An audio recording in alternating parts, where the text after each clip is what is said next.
마태복음 27장 50절부터 54절까지 봉독하겠습니다. 예수께서 다시 크게 소리 지르시고 영원히 떠나시다.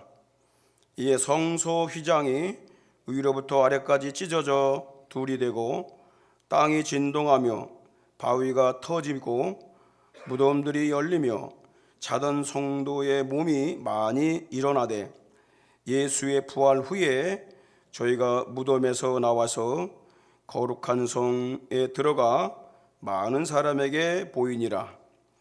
백부장과 및 함께 예수를 지키던 자들이 지진과 그 되는 일들을 보고 심히 두려워하여 가로되 이는 진실로 하나님의 아들이었도다 하더라. 아멘. 우리 예수님께서 이 땅에 오셔서 행하신 가장 위대한 일이 있다면 십자가에 죽으시고 부활하신 일입니다. 의인으로서 죄인들을 대신하여 죽으시고 부활하심으로써 인류에게 죄사함 받는 길을 열어놓으신 것, 이것이 가장 위대한 사건입니다. 예수님이 십자가 위에서 죽으신 것은 우연한 사건이 아닙니다.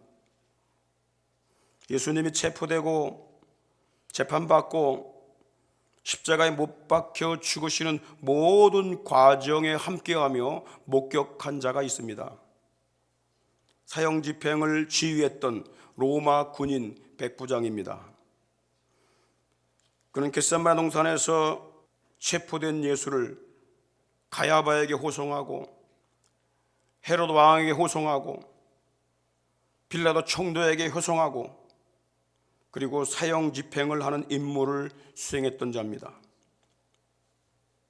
백부장은 예수님이 빌라도 법정에서 빌라도 총독에게 신문받는 모든 과정을 지켜보았고 예수를 사형 집행하는 총지휘를 했던 자입니다.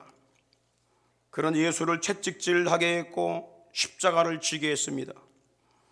손발에 못을 박았고요, 죽음을 확인하기 위해서 창으로 옆구리를 찌르라고 했습니다. 총독의 명을 받은 이 백부장은 로마의 군인답게 조금도 흐트러짐 없이 사형을 집행했습니다. 그런데 그가 예수의 사형 집행이 끝난 후에 충격적인 고백을 합니다.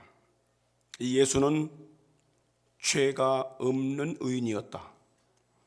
그는 정말 하나님의 아들이었다라는 고백입니다. 백부장은 예수의 가르침을 받은 적도 없습니다. 그의 설교를 들은 적도 없습니다. 대략 소문만 듣고 알고 있었습니다. 그런데 그가 사형 집행을 마친 후에 내린 결론은 참으로 충격적인 것이었습니다.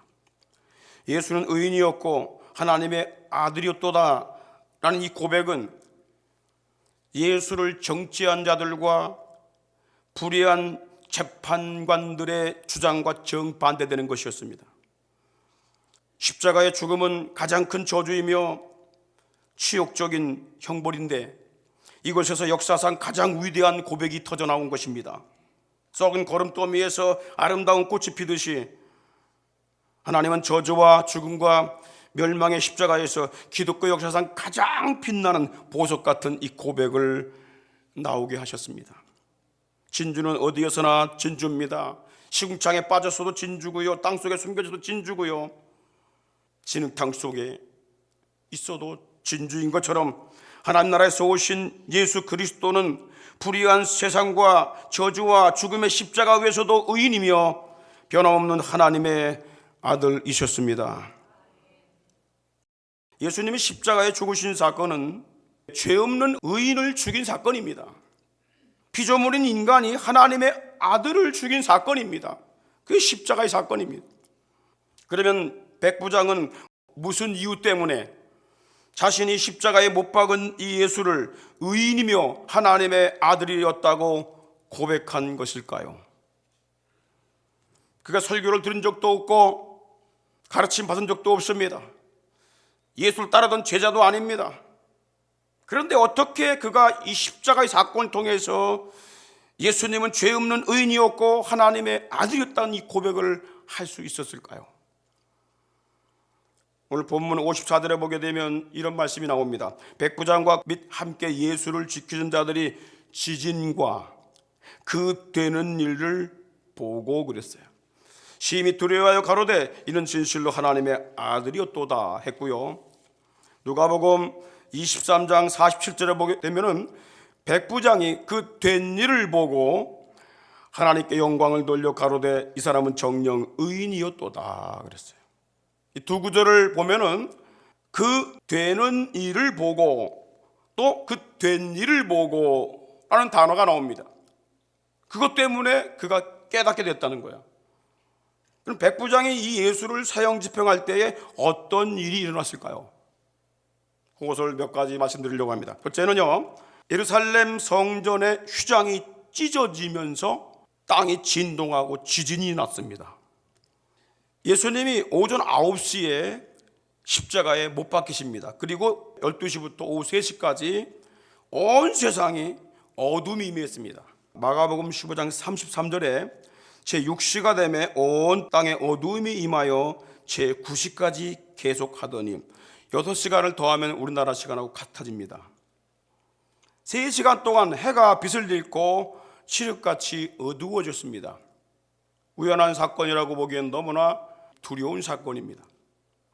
그리고 주님이 운명하실 때 예루살렘 성전 안에 있던 성소와 지성소를 나누는 그 사이에 쳐놓은 휘장이 있습니다. 위에부터 아래까지 쭉 쳐놓은 휘장이 위에부터 쫙 찢어져 내립니다. 이건 가죽으로 만들어진 건데 쫙 찢어지면서 둘이 되고 땅이 진동하고 바위가 터졌습니다. 백부장이 이전에 많은 사형 집행을 했었지만 예수를 십자가에 못 박았을 때에는 이전에 없었던 큰 징조들이 일어난 것을 보고 놀랐습니다. 성소의 휘장이 위로부터 아래로 찢어져 둘이 되었다고 했는데 놀라운 의미가 있습니다. 예루살렘 성전 안에는 성소와 지성소를 구분합니다. 그 구분을 뭘로 했냐면은 휘장, 천막, 큰 가죽으로 된 천막으로 휘장을 칩니다. 그래서 두 칸을 나누는 것입니다. 그래서 그 성소까지는 제사장들이 들어올 수 있어요. 그러나 지성소에는 아무나 들어갈 수 없습니다. 대제사장이 1년에 한 번 딱 들어갑니다. 대속죄일 날 들어가서 양의 피를 법궤 위에 뿌리는데 이것이 출애굽기에 나오는 말씀입니다. 여러분 출애굽기 26장 33절 보십시오. 그 장을 갈고리 아래 들이운 후에, 그 장이란 얘기는 원에 보게 되면 휘장을 얘기합니다. 휘장을 갈고리, 커튼 보게 되면 여러분 커튼 갈고리가 있잖아요. 이렇게 고리로 해가지고 걸잖아요. 커튼이 무거우게 되면 고리를 크게 만들어 갈고리처럼 만들어서 거기에 천을 끼우는 것입니다. 그래서 막은 다음에 증거궤를 그 장 안에 들여놓으라. 거긴 하나님 법궤만 안치할 수가 있습니다. 하나님이 계시는 걸 상징하는 겁니다. 그 장이, 휘장이 너희를 위하여 성소와 지성소를 구별하리라 그랬어요. 제사장들은 매일 성소에 들어가서 등불을 감금하고 떡을 갈고 그런 일들을 할 수 있지만은 그 지성소에는 그 해에 뽑힌 대제사장이 1년에 한 번 대속죄일 날 희생양의 피를 가지고 들어가서 증거궤 위에 뿌려서 백성들의 죄를 사한 것입니다. 히브리서 9장 7절 한번 보십시오. 오직 둘째 장막은 대제사장이 홀로 1년 1차씩 들어가되 피 없이는 아니하나니 이 피는 자기와 백성의 허물을 위하여 드리는 것이라 그랬습니다. 그런데 예수님이 십자가 상황에서 못 박혀 피를 흘리실 때 이 성소에 있는 휘장이 찢어져 버렸습니다. 이게 무슨 의미냐면은 죄인들이 하나님의 보좌가 있는 성소로 들어가는 길이 열려졌다는 것입니다. 성소와 지성소가 하나로 통했다는 것입니다. 하나님 믿는 곳을 누구나 갈 수 있는 문이 열려졌다는 것을 말하는 것입니다. 예수님의 몸이 십자가상에서 희생제물이 되어 흠없는 피를 땅에 뿌리심으로, 그 나라에서 오셔서 흠없는 자기 피를 땅에서 뿌리신 것입니다. 그래서 온 인류에게 제사함 받을 수 있는 길, 하나님 앞에 나갈 수 있는 길을 열어 놓으신 것입니다. 히브리서 10장 19절로 20절에 보십시오. 그러므로 형제들아, 우리가 예수의 피를 힘입어 성소에 들어갈 담력을 얻었나니, 이제 지성소와 성소가 하나 됐어요. 성소라고 불러집니다. 성소에 들어갈 담력, 믿음을 얻었나니, 그 길은 우리를 위하여 휘장 가운데로, 막힌 휘장 가운데로 열어놓으신 새롭고 산 길이요, 그 휘장은 저의 예수님의 육체니라. 예수님이 십자가에 창으로 찔려 죽으시면서 피를 흘렸습니다. 그것 때문에 휘장이 다 찢어진 거라는 거야. 휘장은 저 육체라 그 말이야. 예수님은 하나님과 죄인들 사이에 막힌 죄와 율법의 담을 십자가로 헐어버리심으로 완전히 제거를 하셨습니다. 에베소 2장 14, 16절에 보면 이런 말씀이 있어요. 그는, 예수님은 우리의 화평이신지라 둘로 하나를 만드사 중간에 막힌 담을 허시고 원수된 것 곧 의문에 속한 계명과 율법을 자기 육체로 패해버리신 것입니다. 또 십자가로 이 둘을 한 몸으로 하나님과 화목하게 하려 하심이라. 원수된 것을 십자가로 소멸을 했다. 우리 원수가 무엇입니까? 바로 죄입니다. 마귀는 죄를 짓게 합니다. 하나님이 율법을 주어서 죄를 짓지 말라고 했어요. 그런데 그 율법을 이용해서 또 죄를 집니다. 율법과 죄가 우리를 가로막는, 하나님께 가지 못하게 하는 장애물입니다. 예수님께서 자기 몸을 십자가에서 찢기심으로 가로막힌 율법과 죄의 담을 완전히 헐어버리셨습니다. 예수의 십자가로 담을 헐어버린 이유가 뭘까요? 18절에 보니까 이는 저로 말미암아 우리로 둘이 한 성령 안에서 아버지께 나가게 함을 얻게 하려 함이라. 할렐루야. 우린 죄가 있기 때문에 하나님께 나갈 수가 없습니다. 그래서 예수님께서 이 땅에 오셔서 내가 너희를 갖다가 내 피로 덮어줄게. 그리고 우리를 죄를 피로 싹 덮어주신 다음에 그 주님의 이름으로 하나님 앞에 나가는 것입니다. 그래서 저로 말미암아 우리 둘이, 예수님과 나와 함께 한 성령 안에서 아버지 하나님께 나가게 하려 하심이라. 우린 절대 내 의지로 갈 수 없고 혼자 갈 수 없습니다. 주님이 항상 동행해야 됩니다. 그래서 우린 처음부터 끝까지 죽는 순간까지 예수를 붙들어야 하는 것입니다. 예수 붙들다가 다른 거 붙잡으면 안 되는 거예요. 숨질 때 하는 말, 이것일세. 나를 구원하시니 예수밖에 없네. 이게 깨달아지지 않으면 여러분들 구원받았다고 말할 수가 없습니다. 두 번째, 예수님이 십자가에 죽으실 때 어떤 일이 벌어졌는가? 무덤이 열리고 죽은 성도들이 부활을 했습니다. 52절 53절에 보십시오. 무덤이 열리며 자던 성도들의 몸이 많이 일어나되, 무덤이 열렸다고 하니까 이 자던 자들은 누굽니까? 죽은 자들을 얘기하는 겁니다.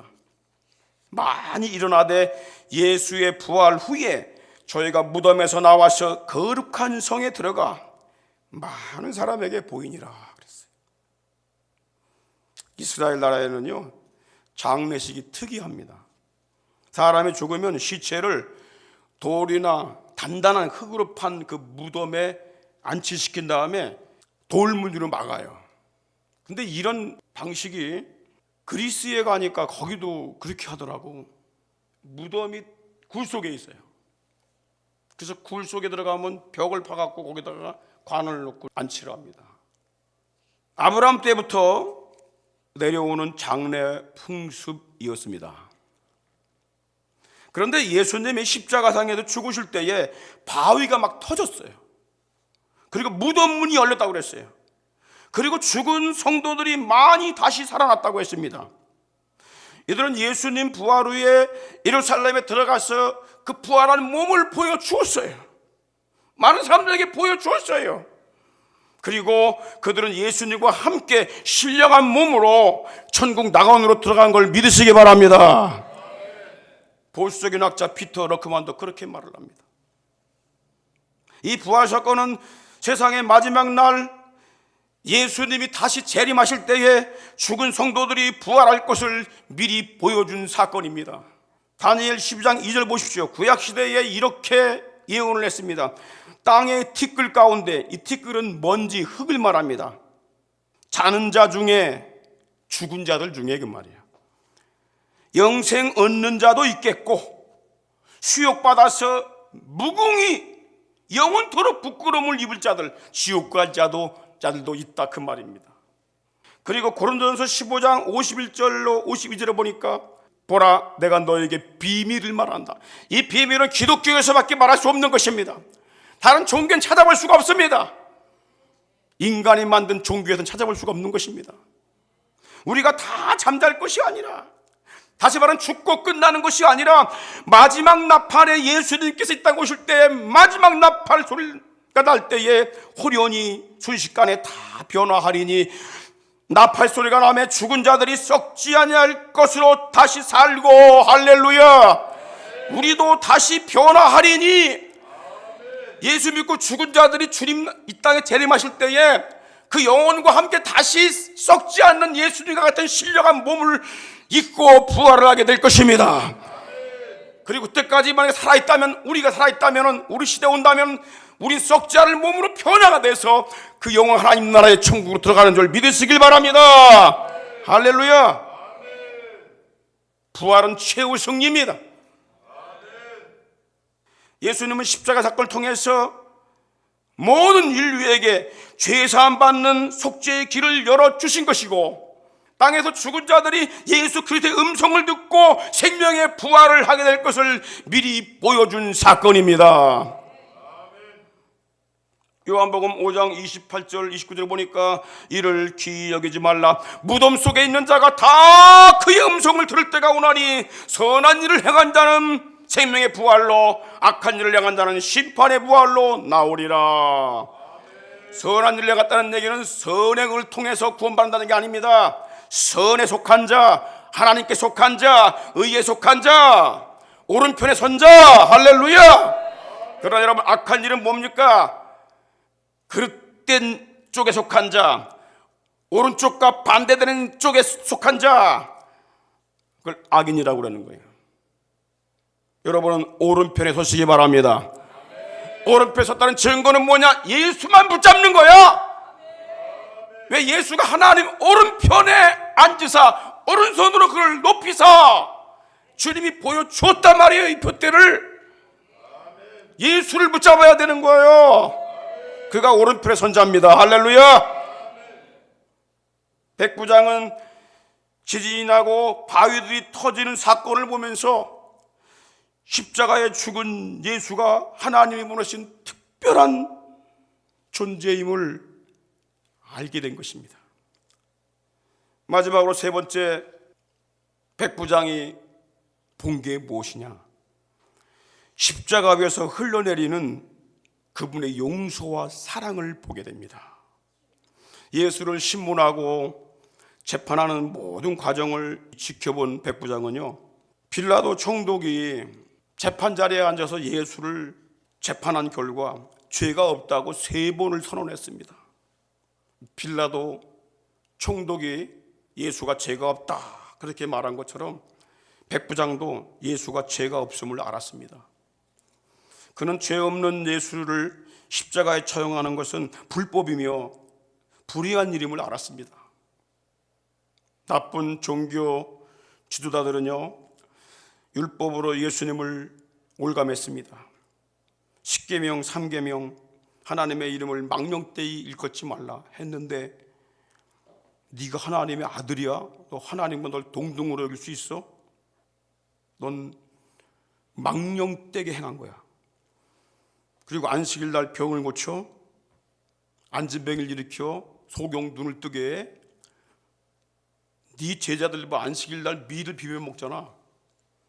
그것도 모자라서 손도 안 닦고 먹어. 막 이런 것 가지고 다 별걸 다 가지고 예수님을 걸어버렸어요. 그 십계명을 주신 분이 누굽니까? 하나님이신 예수님 아닙니까? 근데 예수님 인간의 몸을 입고 하는데 그 십계명 가지고 예수를 걸어버린 거예요. 그리고 그들은 군중들을 선동합니다. 그리고 그에게 십자가 사형 언도를 내리게 합니다. 로마의 총독도 그들에게 휘둘려 버렸습니다. 법관들이 휘둘려 버린 겁니다. 이건 공의가 아님을 백부장이 알았습니다. 빌라도 총독은 예수가 죄 없다는 걸 3번씩 선언을 해놓고도 성난 군중들의 폭동이 두려워서 그걸 잠재우기 위해서 예수를 십자가에 못 박도록 언도를 내립니다. 이 백부장은요, 사형을 집행하면서 권력자들과 군중들에 의해 선이 악으로 바뀌는 불의를 보게 된 것입니다.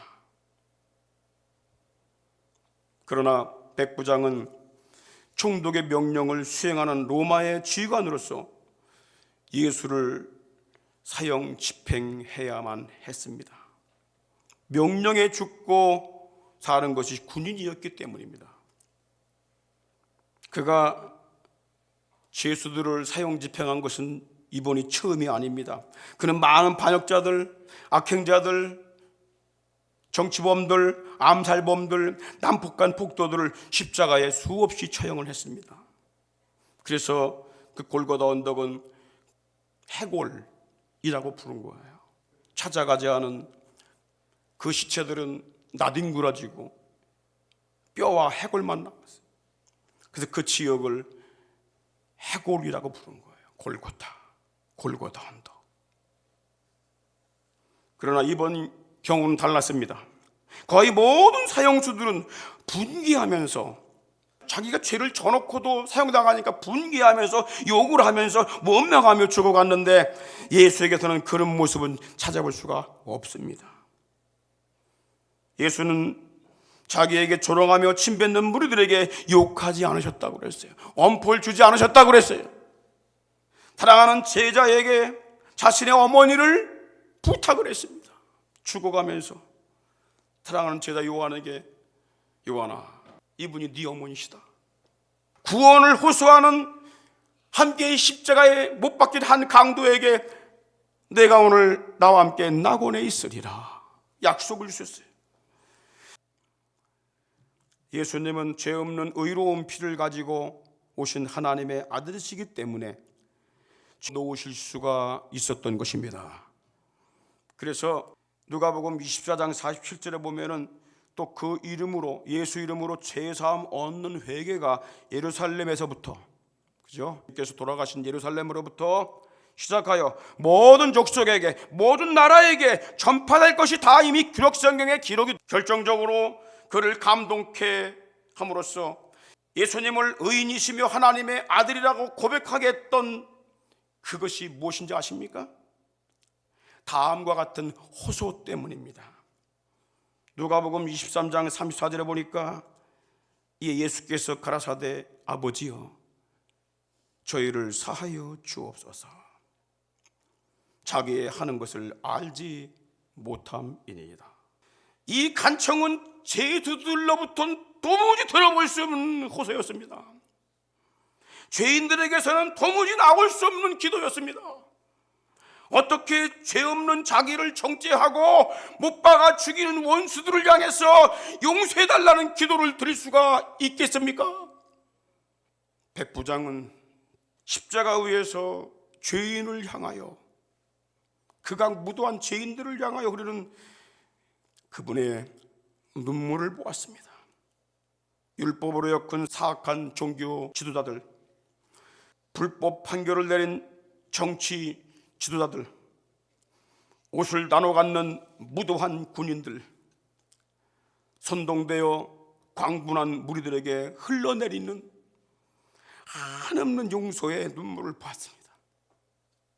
무엇보다도 백부장은 그 예수님의 용서의 기도가 예수를 십자가에 못 박은 백부장 자신을 용서해달라는 음성으로 들렸습니다. 백부장은 그분이 흘리신 피가, 그 붉은 피가 자신을 용서하는 의로운 피임을 깨닫게 됩니다.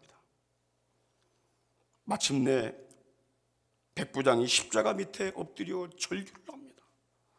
54절, 이 사람은 진실로 하나님의 아들이었도다. 그는 하나님께 다시 영광을 돌리면서 고백을 합니다. 누가복음 23장 47절에 그 된 일을 보고 하나님께 영광을 돌리며 이 사람은 정령 의인이었도다.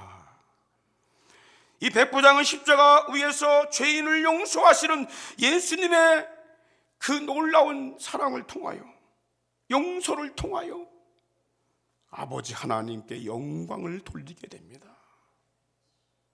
이 사건은 우리를 위한 사건이 아니고 나를 위한 사건이었다. 그 고백을 할 때 우리에게 믿음이 들어가게 되는 거예요. 이승만 대통령이 영어를 배우려고 선교사들이 하는 학원에 입학을 했어요.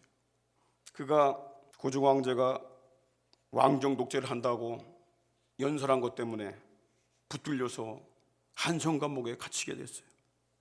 다른 친구들은 다 사형을 당했습니다. 그런데 이승만 씨는 이시조선의 후손이라 그러면서 무기징역을 때렸습니다. 낮에는 칼을 씁니다. 잠을 못 재우게 밤엔 같이 두들겨 패고.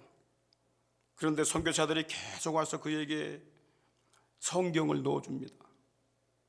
여러 책들을 넣어줍니다. 거기서 성경을 봅니다. 성경 읽다가 어디에서 그가 변화가 됐느냐? 예수님이 죄 없이 십자가에 달려 돌아가시는 그 모습을 보고 이 이승만 씨가 회개를 하게 됩니다. 엉엉 웁니다.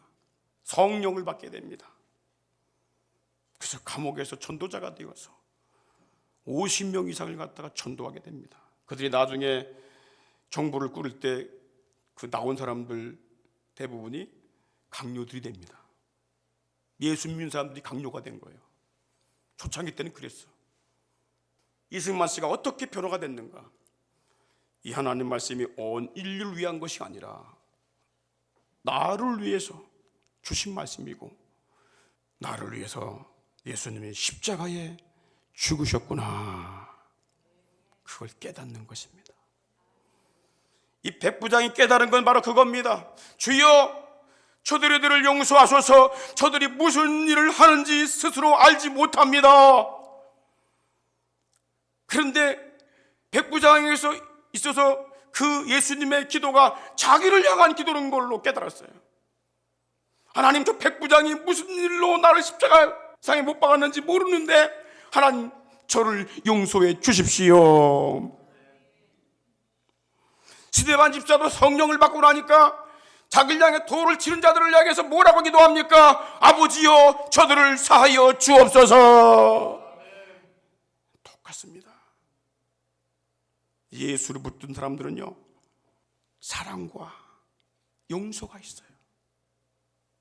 여러분, 이 십자가 위에서 흐르는 그분의 용서와 사랑 때문에 우리도 예수를 하나님의 아들로 고백하고 죄사함 받은 하나님의 백성이 된 것을 알고 계십니까? 죄악으로 칠흑같이 어두운 이 땅에서 질병과 고통과 죽음과 오해와 핍박을 이길 수 있는 길이 무엇입니까? 예수님이 십자가에서 흘리신 그 보혈의 피, 의로운 피와 그분의 위대한 사랑과 용서인 줄 믿으시기 바랍니다. 무죄할 때에, 몰랐을 때에 예수를 무섭게 핍박을 했던 사도 바울이 십자가의 사랑을 깨닫고 놀라운 고백을 합니다. 디모데전서 1장 13절 14절, 내가 전에는 회방자요 핍박자요 포행자이었으나 도리어 공의를 입은 것은 내가 믿지 아니할 때 알지 못하고 행하였습니다. 여러분, 믿지 않으면 모르는 것입니다. 믿고 난 다음에 알게 되는 거예요.